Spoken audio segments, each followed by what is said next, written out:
We will look at Dungeon Explorer 2 for the Super CD-ROM. This sequel to 1989's Dungeon Explorer was released in 1993. For this video, the PC Engine version was used. The story recaps the hero's triumph against King Natos from the previous title. Peace had returned to Odessia, but 50 years later the land was again attacked by hordes of monsters. They were unleashed by the Dark Mage Phades, who has resurrected King Natos and assassinated King Earl II to obtain the Orb of Aura. While this is happening, Princess Miriam of Solus Kingdom has been abducted by the man Bull Minos. Her father summons a collective group of heroes to his castle and implores them to rescue her.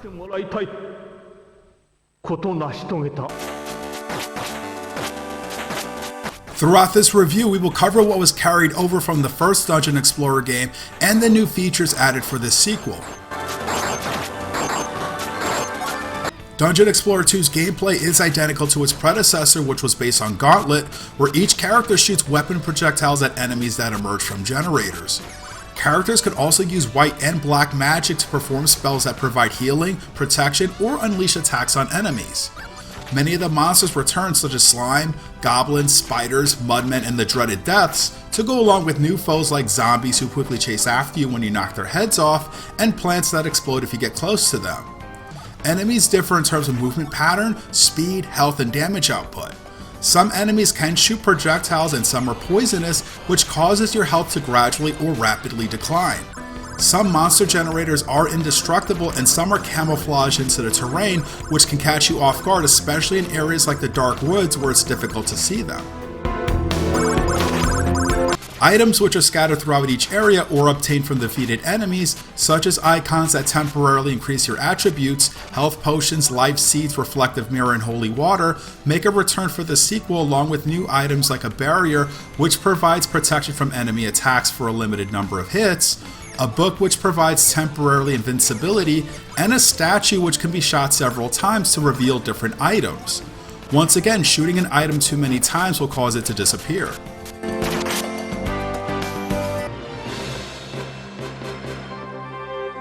Once again, you can play with up to 5 players and choose from 8 characters who are now named and featured in a rocking cinematic intro, each with different attributes based on speed, attack power, strength, and intelligence, along with black and white magic spells. One big improvement is that the statistical attributes can be displayed numerically, which makes it easier to keep track of your character's progress. Familiar faces such as the fighter, elf, dwarf, and the ever-useless bard return to go along with the new selectable character, the hunter, who uses a crossbow and can shield himself from enemy attacks with a barrier and use reflective shots. Along the way, you will come across additional characters that will join your party, such as Shun the monk, Yuri the engineer, Zan the beastman, Be the robot, plus others. Altogether, there are now 14 playable characters, up from 10 from the previous game. Some of my favorites are the hunter, the robot, and the witch.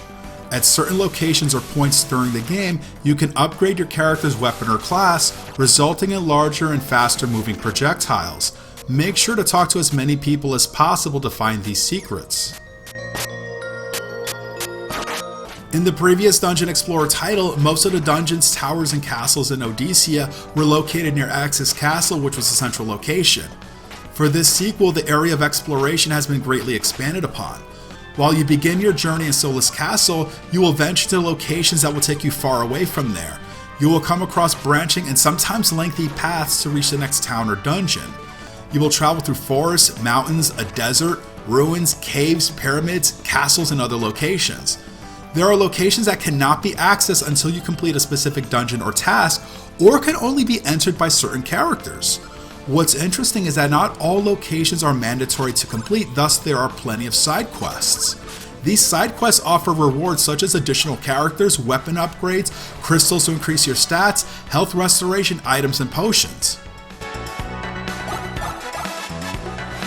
Not only has the quantity and variety of dungeons and locations increased for the sequel, but the number of traps and hazards you will encounter within these areas has increased as well. Examples include an assortment of spike traps such as rolling logs, retractable spikes, and sections of walls and floors which are lined with them. Some floors are also made of lava which you must avoid stepping on. There are breakable boulders which split into fragments when you destroy them, potentially inflicting damage. There's a greater variety of fire traps, plus you must avoid lasers.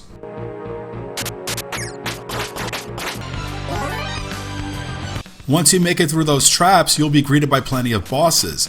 There are 24 in this game versus 14 in the original. Some boss battles are preceded by a cinematic cutscene. You will fight wolves, a giant spider, a tree, a giant toad, Minos the Man-Bull, Count Dracula, and many more. Bosses have more complex attack patterns compared to the previous title, and some can only be harmed in certain spots or openings and can reflect shots back at the player causing damage. Several bosses have multiple forms. Once a boss is defeated, you will obtain either a large or small crystal. Large crystals permanently increases one of your stats and raises your maximum hit points, while a small crystal only increases one of your stats. In this sequel, you can earn up to 10 lives, up from a maximum of 5 from the previous game, making both the single and multiplayer experience longer lasting. Passwords are once again available, and you can save your progress at any point except during boss battles. When you're not battling through the dungeons, you can visit towns where you can restore your health, talk to villagers or visit the library to gather information, play blackjack, yes you heard me right, teleport and change characters, which is another major addition for this sequel.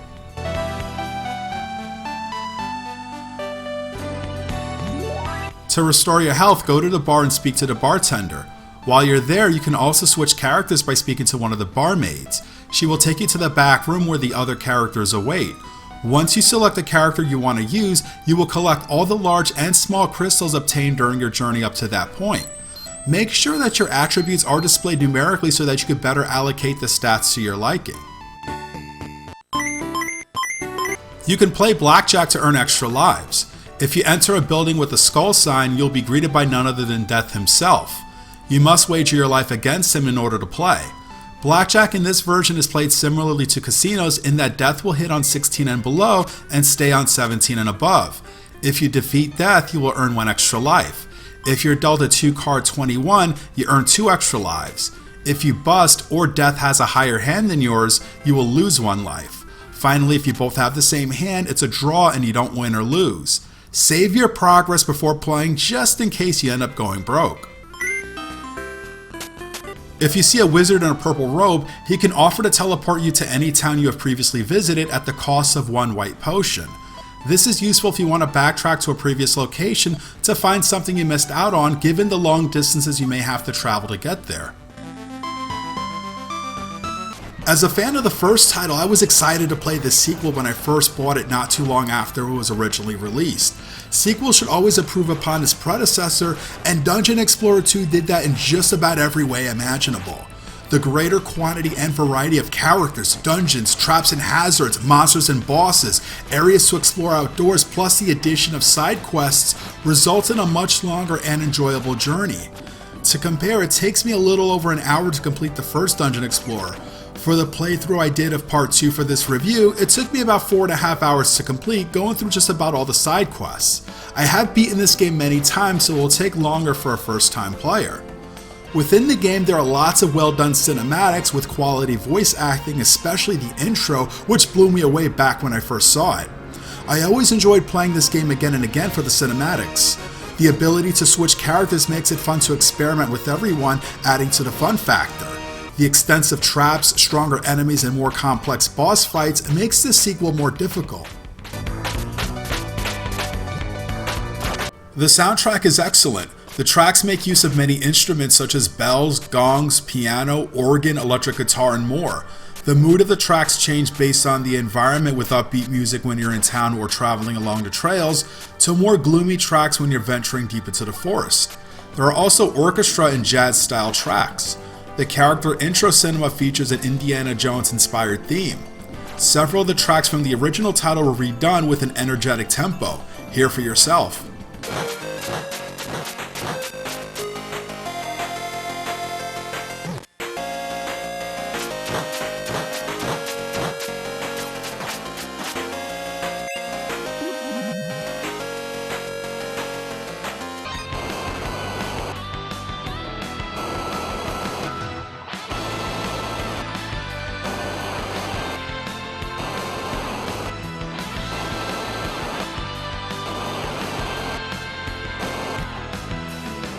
The graphics are like its predecessor, using a dark color scheme with well done details for the architecture and terrain features. The character sprites are better animated than the previous game. Having more variety in the locations helps make the graphics stand out more from Part 1. As for my complaints, which are few, slowdown occurs when there are many enemies on screen. Occasionally there are long load times between areas where the music changes. Dungeon Explorer 2 is one of my favorite titles for the TurboGrafx or PC Engine, and I highly recommend it for your collection. US copies hover in the $300 plus range, with the PC Engine version usually going for about 1/10 that amount. The difference in language won't have much of an impact on being able to beat the game, but it makes it harder to complete all the side quests. Dungeon Explorer 2 was also released digitally for the PlayStation Store in Japan for the PS3, PSP, and PS Vita. In addition, a modified port was released for the Super Famicom under the title Crystal Beans from Dungeon Explorer. As a bonus, we will take a brief look at Crystal Beans and see how it compares to Dungeon Explorer 2.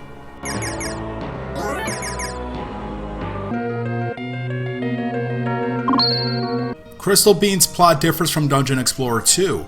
An evil rain has been cast on the kingdom of Grandal by the evil god Daemonth, infesting the land with hordes of monsters. Daemonth's followers, the 15 demons, have taken the miracle gems.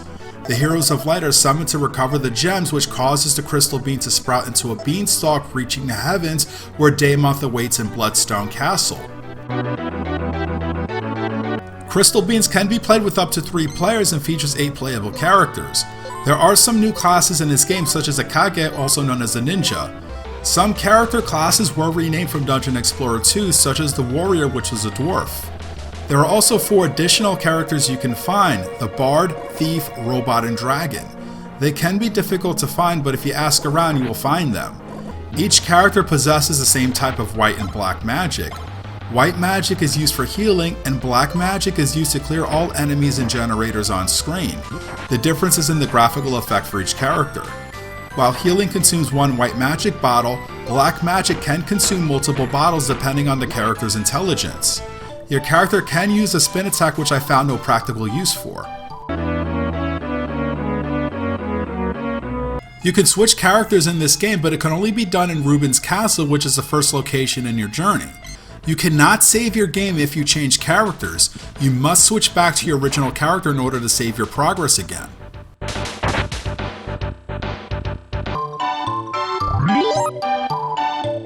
When you're in town, you must speak to specific villagers to gain access to the next location. Some areas require a specific item in order to gain entry, otherwise you're sent back or can face certain death. The blackjack minigame was left out, but there are more life seeds scattered around. The maximum number of lives you can earn is the same as in Dungeon Explorer 2.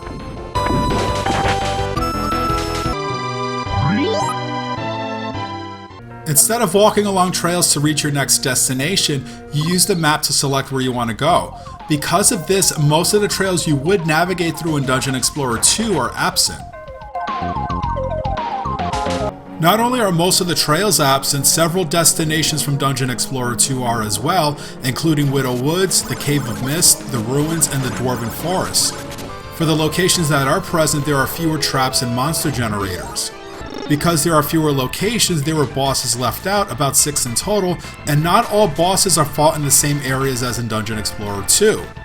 The difference in boss placement can greatly affect the difficulty of a battle, as some bosses are now fought in areas with a more restricted range of movement, but then some bosses are now fought in areas where you can move around more.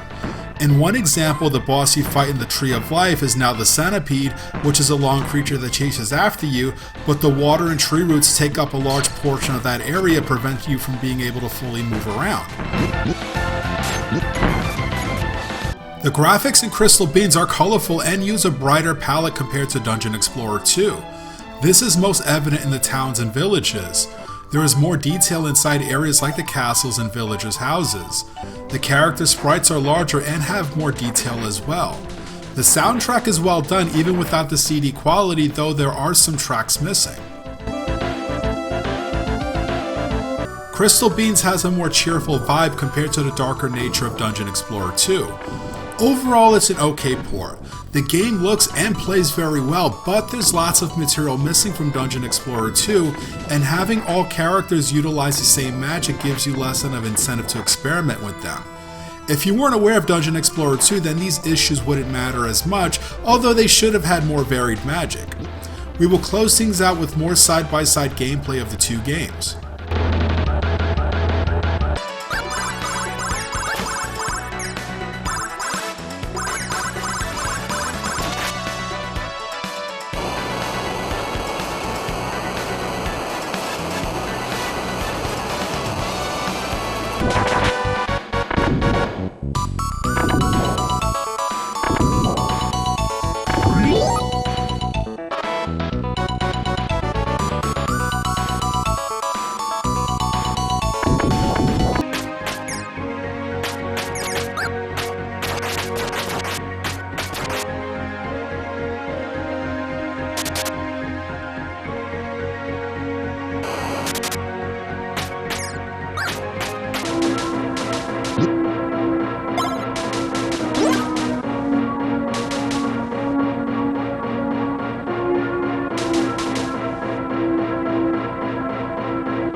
And as always, thanks for watching, and I'll see you next time.